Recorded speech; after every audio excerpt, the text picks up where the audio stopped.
সংস্কৃতি মানি না, মানব না। ধর্ষণের শাস্তি চাই, প্রকাশ্যে ফাঁসি চাই। ধর্ষণের প্রতিবাদে উত্তাল দেশ, নেত্রকোনায় বিক্ষোভ মিছিল, সিলেটে মানববন্ধন, জড়িতদের সর্বোচ্চ সাজা ও নারীর নিরাপত্তা নিশ্চিতের দাবি। দেশের প্রথম মহানগর কারাগার চালু সিলেটে, রাখা হবে শুধু নগরীর ৬ থানার বন্দীদের। ৪৫০ জনবল নিয়োগ সহ সব আনুষ্ঠানিকতা সম্পন্ন। বছরের পর বছর খোরাখুরি, মেয়াদ শেষ হলেও ময়মনসিংহ শহরে চলছে সড়ক ড্রেনের কাজ। চরম বিপাকে নগরবাসী, বর্ষায় দুর্ভোগ আরও বাড়ার শঙ্কা। সিলেট মেডিকেলে ৬ অ্যাম্বুলেন্সের সচল ৪টি, চালক সংকটে মুখ থুবড়ে পড়েছে সেবা।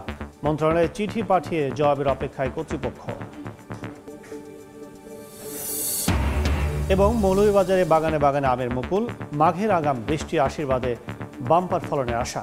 যথাসময়ে ওষুধ দেওয়ার পরামর্শ।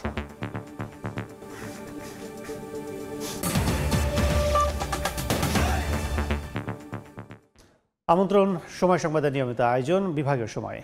থাকছি সপ্তাহের 7 দিন ভিন্ন ভিন্ন বিভাগের সংবাদ নিয়ে। আজ থাকছে সিলেট ও ময়মনসিংহ বিভাগ। সঙ্গে আছে আমি কাজল আব্দুল্লাহ। মাগুরায় শিশু ধর্ষণের ঘটনায় ক্ষোভে ফুঁসছে সারা দেশ। দুপুরে সিলেট MAG ওসমানী মেডিকেল কলেজের সামনে বিক্ষোভ মিছিল করেন ইন্টার্ন চিকিৎসকরা। এ সময় তারা ধর্ষকের প্রকাশ্যে ফাঁসি দাবি করেন। সামাজিক যোগাযোগ মাধ্যমে ও চলছে তীব্র প্রতিবাদ।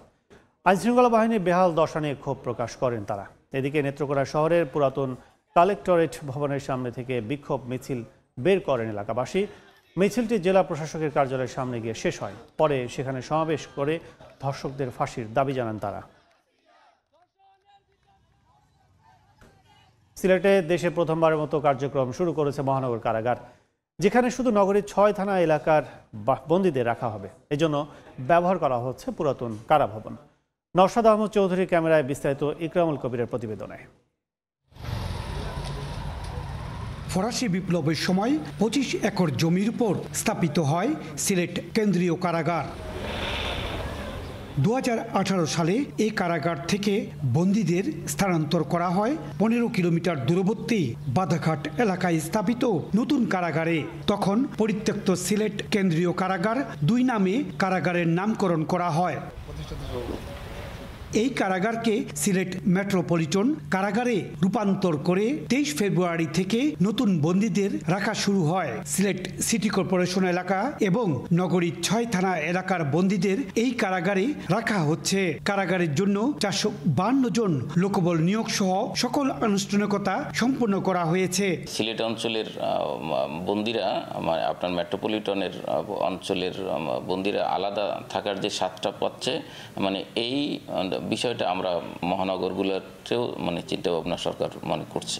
ইতোমধ্যে মেট্রো অঞ্চল কারাগার উল্লেখ করে কারা কর্তৃপক্ষ গেটে সাইনবোর্ড টানিয়ে দিয়েছে। সিলেট থেকে মেট্রোপলিটন কারাগারের কার্যক্রম শুরু হয়। একদিকে অপরাধ যেমন কমে আসবে, তেমনি শহর কেন্দ্রিক হাজতি বন্দী শনাক্ত করা সহজ হওয়ার পাশাপাশি সুযোগ সুবিধাও বাড়বে বলে মনে করছেন সংশ্লিষ্টরা। পুরানো কারাগারে আবার ফিরিয়ে নিয়ে আসার জন্য বন্দীদেরকে আসা একটা সুবিধা হয়েছে।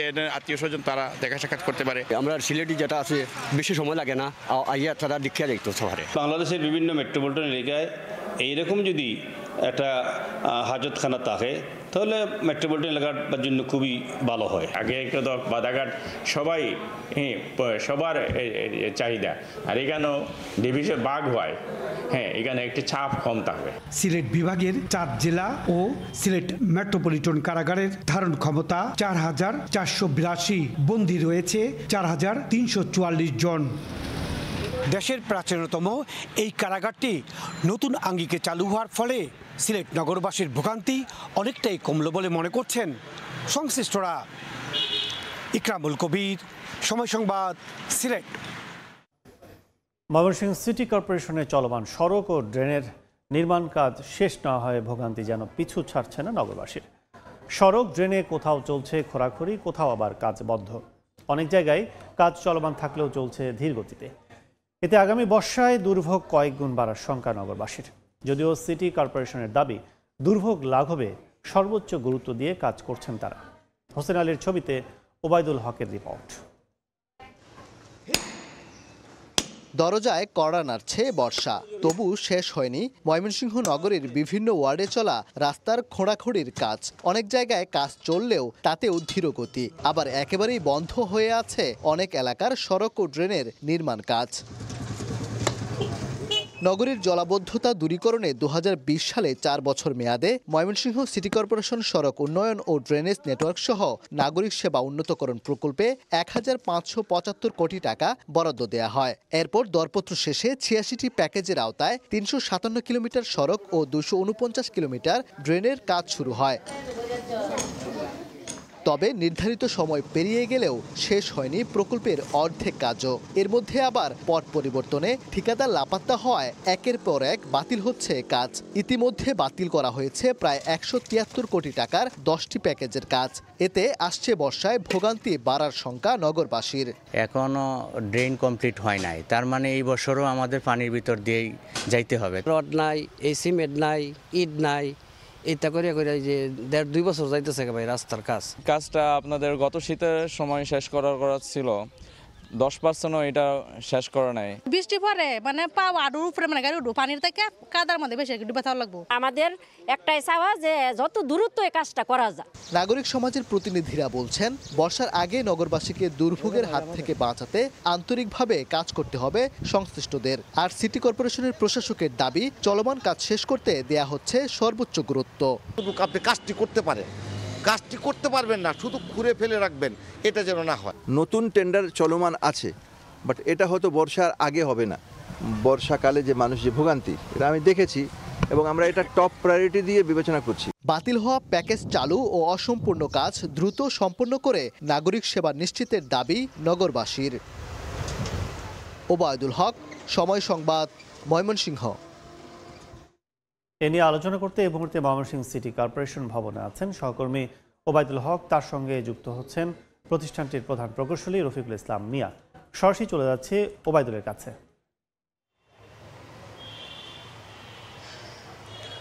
বর্ষা আসন্ন, তবে এখনও শেষ হয়নি ময়মনসিংহ নগরীর সড়কের খোঁড়াখুঁড়ির কাজ। অনেক জায়গায় আবার কাজ বন্ধ হয়ে পড়ে আছে, কিছু কিছু জায়গায় কাজ চলমান থাকলেও সেগুলো ধীরগতিতে চলছে। এতে মানুষের যে দুর্ভোগ, সেই দুর্ভোগে কিন্তু থেকে মুক্তি মিলছে না।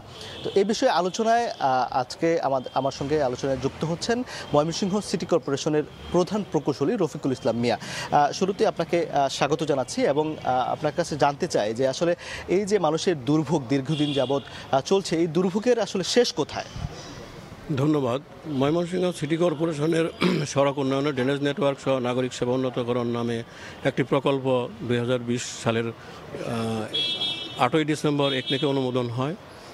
এর তৎপরবর্তী সময়ে এই প্রকল্পটির কাজ শুরু হওয়ার কথা, কিন্তু কোভিড-19-এর কারণে প্রথম পর্যায়ে একটি প্রকল্প পরিচালক নিয়োগ দেওয়া হয় মে ২০২১ সালে।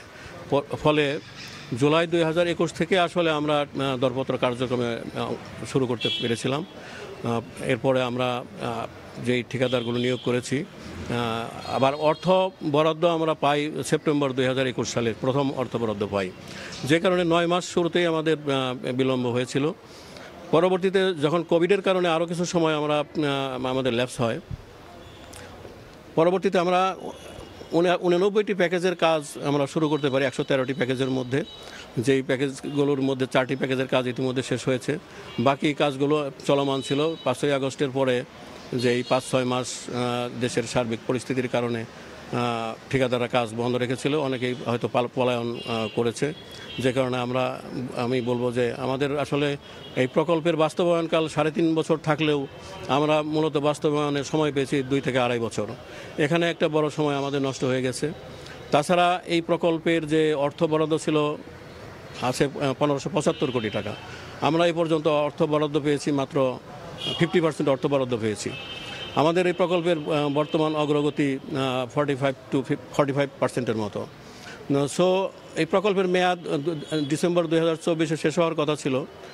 পরবর্তীতে আমরা স্থানীয় সরকার বিভাগ এবং পরিকল্পনা কমিশন IMED থেকে নিয়ম অনুযায়ী আমরা আরও 2 বছর মেয়াদ বৃদ্ধির জন্য আমরা বলেছিলাম। আমাদের স্থানীয় সরকার বিভাগের যে ক্ষমতা, সেই ক্ষমতা অনুযায়ী তারা আমাদেরকে 1 বছর মেয়াদ বৃদ্ধির জন্য অনুমোদন দিয়েছেন। সেই অনুযায়ী আমরা ইতিমধ্যে অনেক কাজই চলমান শুরু হয়ে গেছে। অনেক জায়গায় অনেক ঠিকাদার কাজ রেখে চলে গেছে, যে কারণে তাদের বিরুদ্ধে আমরা ব্যবস্থা নিচ্ছি। ইতিমধ্যে 10টি কন্ট্রাক্ট আমরা বাতিল করেছি, তাদের বিরুদ্ধে ব্যবস্থা নেওয়া হচ্ছে। এই কাজগুলো আমরা যৌথ পরিমাপের মাধ্যমে নিয়ম মাফিক সেটেলমেন্ট করে আমরা রিটেন্ডারের জন্য প্রক্রিয়া শুরু করেছি। রিটেন্ডার হলে এই কাজগুলো আবার শুরু হবে। আর যেই কাজগুলো অনেক জায়গায় ব্রেক পড়ে গেছিলো, সেই কাজগুলো আমরা দ্রুত বর্ষার আগেই শেষ করার চেষ্টা করতেছি। আর আশা করতেছি যে বর্ষার আগে অনেকটাই আমরা এই রিলিফ দিতে পারবো। তাছাড়া এই শহরের যে জলাবদ্ধতা নিরসনে একটা ব্যাপক ভূমিকা রাখে আমাদের শহরের খালগুলো। আমাদের মাননীয় প্রশাসক মহোদয়ের দিক নির্দেশনায় বর্জ্য ব্যবস্থাপনা বিভাগ থেকে এই শহরের খালগুলো ইতিমধ্যে খনন কাজ শুরু করা হয়েছে, অনেক দূর এগিয়ে গেছে। বর্ষার আগে এই খনন কাজ শেষ হলে জলাবদ্ধতা অনেকটা দূর হয়ে যাবে। আমরা দেখেছি যে এখনও বিভিন্ন এলাকায় যেসব গত বছর আমরা দেখেছি জলাবদ্ধতা হয়েছে, সেসব এলাকায় এখনও সেই খোঁড়াখুড়ি চলছে, কাজ চলমান রয়েছে। অর্থাৎ বর্ষার আগে কি এই কাজ চলমান কাজগুলো করা সম্ভব কিনা, বা কিংবা বর্ষাতে কি আবারও তাদের জলাবদ্ধতার মুখোমুখি হতে হবে কিনা? আমরা চেষ্টা করে যাচ্ছি যে সমস্ত এলাকায় জলাবদ্ধতা হয়, এই সমস্ত এলাকায় যে কাজগুলো চলমান আছে, যে সমস্ত ঠিকাদারি প্রতিষ্ঠান কাজ করতেছে, তাদেরকে দ্রুত এই কাজগুলো শেষ করে দেওয়ার জন্য আমরা তাগিদ দিচ্ছি। আর যে সমস্ত এলাকায় আমরা কন্ট্রাক্ট ক্যান্সেল করেছি, এগুলো দ্রুত আমরা রিটেন্ডার দিয়ে আমরা ঠিকাদার নিয়োগ করে কাজগুলো বাস্তবায়ন করব। বর্ষার আগে হয়তো এই কাজগুলো শেষ করা যাবে না, শুরু করা যাবে না, যেইগুলো রিটেন্ডার হবে, কারণ রিটেন্ডার প্রক্রিয়া শেষ করতে প্রায় 3 মাস সময় লাগবে। সেই ক্ষেত্রে আমরা যেই সমস্ত জায়গায় দুর্ভোগ হতে পারে, সেখানে আমরা আমাদের নিজস্ব অর্থায়নে যাতে এই সমস্যাগুলো না হয়, আমাদের মাননীয় প্রশাসক মহোদয়ের দিক নির্দেশনা অনুযায়ী আমরা সেগুলো চেষ্টা করে যাচ্ছি যাতে এই সমস্যাগুলো সমাধান করা যায়। তাছাড়া আরও কিছু জায়গায় কিছু ছোটো ছোটো স্কিম যেগুলো আমরা উন্নয়ন সহায়তা তহবিল সিটি কর্পোরেশন নিজস্ব অর্থায়নে আমরা বাস্তবায়ন করার জন্য চেষ্টা করছি। এগুলো দ্রুত শেষ হয়ে গেলে এই সমস্যা অনেকটাই সমাধান হয়ে যাবে। তাহলে যেসব ঠিকাদার লাপাত্তা হয়ে গেল, আসলে তাদের বিরুদ্ধে আসলে আপনারা এই বাতিল করেই কি আসলে আপনাদের পদক্ষেপ নিচ্ছেন, নাকি তাদের বিরুদ্ধে কোনো ধরনের আইনানুগ ব্যবস্থাও নেওয়া হবে, কিংবা তারা কি পরবর্তীতে কোনো কাজ পাবে কিনা, এই বিষয়টা আসলে এটা বাংলাদেশ প্রকিউরমেন্ট রুলস যেটা আছে পিপিআর 2008, সেই অনুযায়ী আমরা তাদের বিরুদ্ধে ব্যবস্থা নিচ্ছি। তাদের যে আনডান ওয়ার্ক যেটা, এটা আমাদের পার্টিকুলার কন্ডিশন অফ কন্ট্রাক্ট বা জেনারেল কন্ডিশন অফ কন্ট্রাক্টে বলা আছে যে আনডান ওয়ার্ক হিসাব করে তার 10% তাকে পেনাল্টি করতে হবে। সেই পেনাল্টি আমাদের সরকারি কোষাগারে জমা হবে। তো আমরা তাদের যে 5% পারফরমেন্স গ্যারান্টি যেটা জমা ছিল, সেটা সংশ্লিষ্ট ব্যাংকে আমরা এটা বাজেয়াপ্ত করে আমাদের অ্যাকাউন্টে নিয়ে আসার জন্য পত্র প্রেরণ করেছি।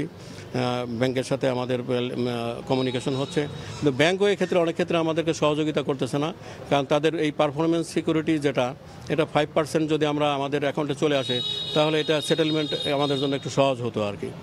কিছু কিছু ব্যাংক ইতিমধ্যে এনক্যাশ করে আমাদের অ্যাকাউন্টে পাঠিয়েছে। আর বাকি যে টাকাটা, এটা তাদের যে ডান ওয়ার্ক আছে, ডান ওয়ার্কে যদি কোনো বিল পাওয়া থাকে, সেটা থেকে আমরা সমন্বয় করব। অন্যথায় আমরা ওই ঠিকাদারি প্রতিষ্ঠানকে বাকি টাকা আমাদের অ্যাকাউন্টে জমা করার জন্য আমরা চিঠি দিব। যদি কোনো সব মিলে আসলে নগরবাসীর উদ্দেশ্যে আপনার একেবারে এই আসন্ন বর্ষাকে সামনে রেখে আসলে আপনার বার্তাটা কি থাকবে? আমরা আসলে নগরবাসীকে রিলিফ দেওয়ার জন্য আমরা আপ্রাণ চেষ্টা করে যাচ্ছি। আমাদের প্রশাসক মহোদয় চেষ্টা করে যাচ্ছেন যাতে এই জলাবদ্ধতা বা এই সমস্যাগুলো দ্রুত সমাধান হয়ে যায়। যে সমস্ত জায়গায় সমস্যা হচ্ছে, এই সমস্যাগুলোর সমাধান আমরা আপ্রাণ চেষ্টা করে যাচ্ছি। ইনশাআল্লাহ নাগরিকদের, সম্মানিত নাগরিকদের আমরা এই ব্যাপারে রিলিফ দিতে পারবো। অসংখ্য ধন্যবাদ। আমরা কথা বলছিলাম নগরীর যে সড়কের খোঁড়াখুড়ি এবং এতে আসলে মানুষের যে দুর্ভোগ, সেই দুর্ভোগ নিয়ে আসলে এই ছিল আলোচনার সবশেষ পরিস্থিতি। তো নির্মাণ কাঠামো নিয়ে আলোচনা করতে এতক্ষণ সরাসরি ছিলাম সিলেট সিটি কর্পোরেশনে, সঙ্গে ছিলেন সংস্থাটির প্রধান প্রকৌশলী। বিভাগের সময় আরও থাকছে। জামালপুর পৌরসভার অংশ হয়ে বিচ্ছিন্ন 1 নম্বর ওয়ার্ডের নাওডাঙ্গা চর ব্রহ্মপুত্র নদের সেতু না থাকায় ভাঙা সাঁকোয় ভরসা, দুর্ভোগে হাজারের বেশি পরিবার। অনেকটাই মুখ থুবড়ে পড়েছে Sylhet MAG Osmani medical college ও হাসপাতালের অ্যাম্বুলেন্স সেবা কার্যক্রম। 6টির মধ্যে 4টি সচল থাকলেও চালক সংকটে সঠিক মতো সেবা পাচ্ছেন না রোগীরা। হাসপাতাল কর্তৃপক্ষ বলছে জনবল নিয়োগের জন্য সংশ্লিষ্ট মন্ত্রণালয়ে পাঠানো হয়েছে চিঠি। নওশাদ আহমদের ছবিতে অপু বণিকের রিপোর্ট। সিলেট বিভাগের 4 জেলার কোটি মানুষের উন্নত চিকিৎসার ভরসাস্থল উসমানী মেডিকেল হাসপাতাল। এখানে প্রতিদিন স্বাস্থ্যসেবা নিচ্ছেন প্রায় 2000 মানুষ। 1998 সালে হাসপাতালটিকে 500 থেকে 900 শয্যায় উন্নীত করা হলেও বাড়ানো হয়নি জনবল। এমনকি 6টি অ্যাম্বুলেন্স থাকার কথা থাকলেও আছে নামমাত্র 4টি, তাও আবার চালক সংকটে মুখ থুবড়ে পড়েছে। এতে জরুরি রোগীরা সেবা পেতে দুর্ভোগে পড়েছেন। এমনকি একটি আইসিইউ অ্যাম্বুলেন্স সচল থাকলেও সেটাও পাওয়া যায় না ঠিকমতো। আইসিইউ তো দূরের কথা, নর্মাল অ্যাম্বুলেন্সগুলোরই আমরা কোনো সার্ভিস পাই না, ফোন দিলে কোনো ফিডব্যাক নাই। এটা একটা সিন্ডিকেট, মানে আমরা সাধারণ পাবলিকে কোনো সময় আমরা সরকারি অ্যাম্বুলেন্স পাই না। সরকারি অ্যাম্বুলেন্সে যখন হসপিটালে কল করা হয় তখন তারা বলে অ্যাম্বুলেন্স নেই, অথচ অ্যাম্বুলেন্সগুলো হসপিটালে পার্কিংয়ের অবস্থায় থাকে। 500 টাকার ভাড়া 5000 টাকা নিতেছে, এটা কিন্তু একটা অসহায় মানুষের জন্য স্যার জুলুম হয়ে যায়। দুজন ড্রাইভারের দরকার এখানের মধ্যে। আমরা এই বিষয়ে আপনার স্যারের সাথে কথা বলছি, সবসময় বলি। স্যারও তারা লেখালেখি করতে আছে ঊর্ধ্বতন কর্মকর্তা আছে মন্ত্রণালয়ে। তবে অ্যাম্বুলেন্সের সংখ্যা বাড়ানো ও চালক সংকট দূর করতে মন্ত্রণালয়ে চিঠি দেওয়া হয়েছে বলে জানায় হাসপাতাল কর্তৃপক্ষ। আমার ক্যাপাসিটি অনুযায়ী আমি ম্যাক্সিমাম সার্ভিসই দিচ্ছি, আর যেটা আমার ক্যাপাসিটির বাইরে, এই যে 2500 রোগী ভর্তি, তো এখন আমি 4-5টা অ্যাম্বুলেন্স দিয়ে যতটুকু করার আমার ম্যাক্সিমামই দিচ্ছি। প্রতিদিন হাসপাতালটির বহির্বিভাগে চিকিৎসা নিচ্ছেন অন্তত 4000 রোগী। অপু বণিক, সময় সংবাদ, সিলেট। সমসাময়িক নানা ইস্যুতে সচিবালয়ে ব্রিফ করছেন স্বরাষ্ট্র উপদেষ্টা জাহাঙ্গীর আলম চৌধুরী। সরাসরি যাচ্ছে সেখানে। ধন্যবাদ। আমরা আসলে যে ঘটনা ঘটেছে মাগুরায় আসিয়ার সাথে, সেটা আপনাদের অন্য সবার মতো আমাদেরও মর্মাহত করেছে এবং আমরা তীব্র নিন্দা জানাই। কিন্তু সরকার হিসাবে আমাদের দায়িত্ব আছে। আমাদের স্বরাষ্ট্রমন্ত্রী সাহেব বলেছেন অলরেডি সাথে সাথে যারা অভিযুক্ত আছে তাদের গ্রেফতার করা হয়েছে। আমরা এই মামলাটায় তদন্ত বিচারে যাতে বিন্দুমাত্র কালক্ষেপণ না হয় সেই ব্যাপারে আইন মন্ত্রণালয়, স্বরাষ্ট্র মন্ত্রণালয় সহ কনসার্ন যত সরকারি অফিস আছে সর্বোচ্চ মাত্রায় সজাগ থাকব। এবং একই সাথে সাথে শুধু এই ঘটনা, শুধু এই ধর্ষণের ঘটনা না, অন্য যে কোনো ধর্ষণ বা নারীর প্রতি সহিংসতা রোধকল্পে আমরা কিছু আইনি পদক্ষেপ নেওয়ার কথা চিন্তা করেছি। আজকে সকালে এসে আমরা মিটিং করে সিদ্ধান্ত নিয়েছি এবং এটা কিছুটা পরামর্শ করতে হবে স্টেক হোল্ডারদের সাথে, তারপর ফাইনালাইজ করব। আমরা চেষ্টা করব কয়েক দিনের মধ্যে এই আইনগত পরিবর্তনটা আনার জন্য। আইনগত পরিবর্তনের বিষয়টা শুধু ব্যাখ্যা করছি আমার পক্ষ থেকে। একটা হচ্ছে আমরা দেখতাম নারীর প্রতি সহিংসতা বা নারীর প্রতি নির্যাতন, রেপের মতো কেসে ইনভেস্টিগেশন যে অফিসার ছিলেন, ইনভেস্টিগেশন অফিসার যখন 30 দিনের মধ্যে তদন্ত কাজ সম্পন্ন করতে না পারলে ওনাকে চেঞ্জ করে আরেকজনকে দেওয়া হতো, আরেকজন না পারলে তাকে চেঞ্জ করে আরেকজনকে দেওয়া হতো। এরকমভাবে অনেকবার তদন্তকারী কর্মকর্তা পরিবর্তিত হতো, মামলার বিচার করতে অনেক দেরি হয়ে যেত। আমরা ইনশাআল্লাহ যেই সংশোধনী আনবো সেখানে আমরা বলবো যে তদন্তকারী অফিসার যাকে নির্দিষ্ট করা হয়েছে তাকেই তদন্ত কাজ সম্পন্ন করতে হবে নির্দিষ্ট সময়ের মধ্যে। তদন্তকারী অফিসার পরিবর্তন করা যাবে না। এবং এই যে তদন্তের সময় সেটাও আমরা অর্ধেক করে দিচ্ছি। আগে ছিল 30 দিন, এখন আমরা 15 দিন করে দিচ্ছি। বিচারের জন্য আগে সময় ছিল যেটা, সেটাও আমরা অর্ধেক করে দিচ্ছি। 90 দিনের মধ্যে ধর্ষণের মামলায় 90 দিনের মধ্যে বিচার করতে হবে। ধর্ষণের মামলা 15 দিনের মধ্যে তদন্ত কাজ শেষ করতে হবে। এবং ধর্ষণের মামলা যদি 90 দিনের মধ্যে বিচার সম্পন্ন নাও হয়, এই অজুহাতে কাউকে জামিন দেওয়া যাবে না। আগে ছিল 180 দিনের মধ্যে বিচার না হলে জামিন দেওয়া যেত এই গ্রাউন্ডে, এখন কোনো জামিন দেওয়া হবে না ধর্ষণের মামলার ক্ষেত্রে। এছাড়া আমরা ধর্ষণের মামলার ক্ষেত্রে বিচারের ক্ষেত্রে যদি কোনো রকম গাফলতি থাকে তার ব্যাপারে ডিপার্টমেন্টাল অ্যাকশন নেওয়ার পদক্ষেপ সুনির্দিষ্ট বিধান আমরা আইনে সংযোজন করব। এছাড়া আমরা ধর্ষণের মামলার ক্ষেত্রে একটা সমস্যা হতো যে আপনারা জানেন যে ডিএনএ সার্টিফিকেট লাগতো। তা আমাদের দেশে সমস্ত অঞ্চলে ডিএনএ সার্টিফিকেট নেওয়ার সিস্টেম নাই, সুবিধাটা নাই। ফলে এই ডিএনএ সার্টিফিকেট নেওয়ার জন্য শুধু যে ভিকটিম তার না, অ্যাকিউজ যে পার্সন আসামি তারও ডিএনএ একটা ফরেন্সিক রিপোর্ট লাগতো। এই ডিএনএ ফরেন্সিক রিপোর্ট করার সুযোগ সুবিধা অত্যন্ত অপ্রতুল। এই জন্য ধর্ষণের মামলার বিচার অনেক দেরি হয়ে যেত। তো আমরা স্টেক হোল্ডারের সাথে আলাপ করে একটা সংশোধনী আনবো যে উপযুক্ত ক্ষেত্রে বিচারক যদি মনে করে শুধুমাত্র মেডিকেল সার্টিফিকেটের ভিত্তিতেই এই মামলার বিচার কার্য এবং তদন্ত কার্য চালানো সম্ভব, তাহলেই সেরকম ব্যবস্থা উনি নিতে পারবে।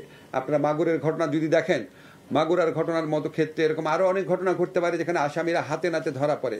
সেখানে আমরা ডিএনএ সার্টিফিকেট পাওয়ার জন্য সময়ক্ষেপণ রোধ করার কল্পে এই পরিবর্তনটা আনার চিন্তা করছি।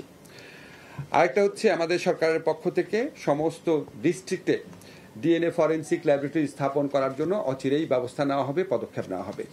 এছাড়াও আমরা আজকে যে প্রধান উপদেষ্টার সাথে আমাদের মিটিং হয়েছে, সেখানে আরও কিছু পদক্ষেপের ব্যাপারে আলোচনা হয়েছে। তথ্য মন্ত্রণালয়ের পক্ষ থেকে কিছু পদক্ষেপের ব্যাপারে কথা হয়েছে, এই ব্যাপারে মাহফুজ আপনাদেরকে জানাচ্ছেন। তথ্য উপদেষ্টা মাহফুজ আলম। জি, আমাদের দিক থেকে হচ্ছে সচেতনতামূলক ভিডিও এবং আরো কি প্রচার করা যায় এটা নিয়ে আমরা কথা বলবো, এবং আমরা সংস্কৃতি মন্ত্রণালয়ের সাথে মিলে হয়তো এই কাজটা করার চেষ্টা করবো আমাদের মন্ত্রণালয় থেকে। আর এছাড়াও এই আমাদের যে বাংলাদেশে যে ইস্যুগুলো আছে আইন শৃঙ্খলার সাথে রিলেটেড, যেমন এখানে মব জাস্টিস ইস্যু আছে, তারপরে এখানে একটা মিলিটেন্সি ইস্যু হয়তো মানে সামনে আসতে পারে, বা আরও কিছু ইস্যু আছে। যে ইস্যুসগুলো আছে সেই ইস্যুসগুলো যাতে মিডিয়াতে ভালোভাবে উপস্থাপিত হয়, এবং আসলে এটাকে মনিটর করার একটা আমরা চিন্তা ভাবনা করতেছি গত 7-8 মাসে, এবং সামনের দিনগুলোতে মিডিয়া কিভাবে এটাকে ফোকাস করবে, এটা আমরা মনে করি যে আমাদের মন্ত্রণালয় থেকে এটা আমরা মিডিয়ার সাথে খুব শীঘ্রই বসবো, এবং যারা মিডিয়াতে স্টেক হোল্ডার আছে বসে আমরা এমনভাবে পরিকল্পনা করার চেষ্টা করব, ডেলি সাজানোর চেষ্টা করবো এই এস্টাবলিশমেন্টকে, যাতে হচ্ছে যে জনগণ সঠিক তথ্যটা পেতে পারে, এবং যে ফেক নিউজগুলো ছড়ানো হয় জনগণের ভিতরে উত্তেজনা তৈরির জন্য বা বিভিন্নভাবে এক ধরনের টেনশন তৈরি করা হয়, সেটার বাইরে কিভাবে হচ্ছে সঠিক তথ্য নিশ্চিতির মাধ্যমে জনগণকে সঠিকভাবে সচেতন রাখা যায় এবং জনগণকে এনগেজড রাখা যায়, সেই ক্ষেত্রে আমরা মিডিয়ার স্টেক হোল্ডারদের সাথে বসবো। এই দুইটা কাজ আমার মন্ত্রণালয় থেকে আমরা করব, এবং সরকারের বিরুদ্ধে যেহেতু আপনারা জানেন গত 6-7 মাস ধরেই সরকার যখন থেকে আছে দায়িত্বে, ভারত থেকে হোক বাংলাদেশের ভিতর থেকে হোক বিভিন্ন জায়গা থেকে কমিউনিকেশন একটা ওয়ারফেয়ার চলতেছে, আমাদের জায়গা থেকে আমরা এখন থেকে কাউন্টার কমিউনিকেশন ওয়ারফেয়ারে যাব। সত্য কমিউনিকেশন। আচ্ছা, আপনাদের আরেকটা তথ্য জানাই, সেটা হচ্ছে স্বরাষ্ট্র মন্ত্রণালয়ের পক্ষ থেকে, জাহাঙ্গীর ভাইয়ের পক্ষ থেকে আমি জানিয়ে দিচ্ছি। সেটা হচ্ছে রাস্তাঘাটে যে যৌন নিপীড়ন হয় এবং হয়রানি হয়, এই ব্যাপারে প্রতিকার নিশ্চিত করার জন্য পুলিশের পক্ষ থেকে, স্বরাষ্ট্র মন্ত্রণালয়ের পক্ষ থেকে দ্রুত একটা আলাদা হটলাইন প্রদান করা হবে। দ্রুত, সম্ভবত জাহাঙ্গীর ভাই 24 ঘন্টার মধ্যে জানিয়ে দেওয়া হবে। রাস্তাঘাটে যে কোনো ঘটনা ঘটলে সেই হটলাইনে 24 ঘন্টা চালু থাকবে, কমপ্লেইন দেওয়া যাবে, এবং এটা তদারকি করার জন্য একটা ডেডিকেটেড স্বরাষ্ট্র মন্ত্রণালয়ের একটা ডেডিকেটেড সেল থাকবে। এছাড়াও ধর্ষণের মামলাগুলার তদারকি করার জন্য আইন মন্ত্রণালয়ের আলাদা একটা সেল থাকবে, যেখানে কোনো অযথা কালক্ষেপণ যেন না করা হয়। আপনাদেরকে একটা সুখবর দিতে চাই, আপনারা যাবেন টোল ফ্রি করা হবে, নিশ্চয়ই জাহাঙ্গীর ভাই টোল ফ্রি করা হবে। Thank you. আপনারা আরেকটা জিনিস একটু সুখবরই আমি বলবো, আপনারা জানেন আরেকটা ধর্ষণ মামলাতে, দিনাজপুরে শিশু ধর্ষণ মামলা যাবজ্জীবন কারাদণ্ডপ্রাপ্ত সাইফুল ইসলাম 8 বছর 4 মাস জেলে থাকার পর তার জামিন হয়েছিল। জামিনটা হাইকোর্ট থেকে হয়েছিল। আপনারা অনেক সময় একটু কনফিউজ করে ফেলেন, আমি একটু বিনয়ের সাথে আপনাদেরকে বলি, হাইকোর্ট একটা স্বাধীন স্বতন্ত্র প্রতিষ্ঠান। আইন মন্ত্রণালয়ের সাথে হাইকোর্টের কোনো রকম আইন মন্ত্রণালয়ের অধীনে হাইকোর্ট না, এটা তো আপনারা সবাই বুঝেন। তো হাইকোর্টে যখন জামিনের আদেশটা হয়েছে, সাথে সাথে আমাদের যা করণীয় ছিল, আইন মন্ত্রণালয়ের মাধ্যমে আমরা অ্যাটর্নি জেনারেল অফিসকে বলেছি এই জামিনের বিরুদ্ধে আপিল আদালতে দাঁড়াতে। একদিন পর, জামিনের আদেশের পরদিনই আমাদের অ্যাটর্নি জেনারেল অফিস আপিলের ডিভিশনে দাঁড়িয়েছে। আজকে আপনাদেরকে একটা সুসংবাদ দিতে পারি, হাইকোর্টের যে জামিন আদেশটা সেটা আপিল বিভাগ সেটা বাতিল করে দিয়েছে। অর্থাৎ দিনাজপুরে শিশু ধর্ষণ মামলায় যাবজ্জীবন সাজাপ্রাপ্ত সাইফুল ইসলাম যে জামিন পেয়েছিল হাইকোর্টে, সেটা আপিল বিভাগ বাতিল করে দিয়েছে। এরকম অন্য যে কোনো ক্ষেত্রে আপনাদেরকে জেনারেলি জানিয়ে রাখি, যখনই উচ্চ আদালতে এরকম জামিনের ঘটনা ঘটে, সেটা সন্ত্রাসী হোক, জঙ্গি হোক বা ধর্ষণকারী হোক, আমরা অ্যাটর্নি জেনারেল অফিসের মাধ্যমে এটার বিরুদ্ধে আপিলের ডিভিশনে যাই। আমাদের যেটা করার সেটা আমরা সম্পূর্ণভাবে করি। সমসাময়িক ইস্যুতে সচিবালয়ে কথা বলছিলেন স্বরাষ্ট্র আইন ও তথ্য উপদেষ্টা। এবিবিএস ও বিডিএস ছাড়ার চিকিৎসকের স্বীকৃতি দেয়া বন্ধ সহ 5 দফা দাবিতে সিলেটে বিক্ষোভ ও কর্মবিরতি পালন করেছেন মেডিকেল শিক্ষার্থীরা। সকাল 11টা থেকে 4 ঘন্টা কর্মবিরতি পালন করেন এমএজি ওসমানী মেডিকেল কলেজের ইন্টার্ন চিকিৎসকরা। এ বিষয়ে আদালত থেকে পূর্ণাঙ্গ না আসা পর্যন্ত আন্দোলন অব্যাহত রাখার কথা জানান তারা। বিভাগের সময় আরও থাকছে, লিবিয়ায় গিয়ে দফায় দফায় কারাভোগ, মুক্তিপণ দিয়ে এনজিওর সহায়তায় 4 বছর পর দেশে ফিরলেন শেরপুরের যুবক, দালালদের বিচার দাবি। জামালপুরে পৌরসভার অংশ হয়েও বিচ্ছিন্ন 1 নম্বর ওয়ার্ডের নাও ভাঙা চর, ভাঙা বাঁশের সাঁকোয় এখানকার মানুষের একমাত্র ভরসা। স্থানীয়রা জানান, পশ্চিমে শহরের প্রধান সড়ক, জেনারেল হাসপাতাল, জজ কোর্ট, সরকারি অফিস, হাট বাজারে যেতে হলে পাড়ি দিতে হয় ব্রহ্মপুত্র নদ। পানি কম হলেও নদে নেই কোনো সেতু। দিনের পর দিন দুর্ভোগে আছেন চরের 1000-এর বেশি পরিবার। পৌর কর্তৃপক্ষ বলছে, পৌরসভার বরাদ্দে ব্রহ্মপুত্র নদে সেতু নির্মাণ সম্ভব না। মৌলভীবাজারের পাহাড় টিলার আম বাগানগুলো মুকুলে মুকুলে ছেয়ে গেছে। আবহাওয়া অনুকূলে থাকায় জেলায় বাণিজ্যিকভাবে গড়ে ওঠা প্রায় 200 বাগানে আগেভাগে এসেছে আমের মুকুল। এর মধ্যে মুকুল থেকে আমের গুটি ধরতে শুরু করেছে। চাষিরা অধিক ফলনে আশায় গাছে গাছে সেচ দিচ্ছেন। আম্রপলি, হাড়িভাঙ্গা, ল্যাংড়া, ফজলি, অমৃত সাগর প্রজাতির আমের বাগান বেশি রয়েছে বাগানগুলোতে। এবার জেনে নেব সিলেট ও ময়মনসিংহ বিভাগের গত সপ্তাহের আলোচিত ঘটনা। 4 মার্চ ময়মনসিংহের গৌরীপুরে কলতাপাড়া বাজারে অভিযান চালায় উপজেলা প্রশাসন, বিএসটিআই ও সেনাবাহিনীর যৌথ টিম। এ সময় একটি নকল জুস তৈরির কারখানার খোঁজ মেলে। পরে সেখানে থাকা জুস তৈরির যন্ত্রপাতি, ক্ষতিকারক রাসায়নিক দ্রব্যাদি সহ বিপুল পরিমাণ প্যাকেটজাত নকল জুস জব্দ করে বুলডোজার মেশিন দিয়ে ধ্বংস করা হয়। পাশাপাশি কারখানা সিলগালা করে মালিককে 3 মাসের কারাদণ্ডাদেশ দেন নির্বাহী ম্যাজিস্ট্রেট।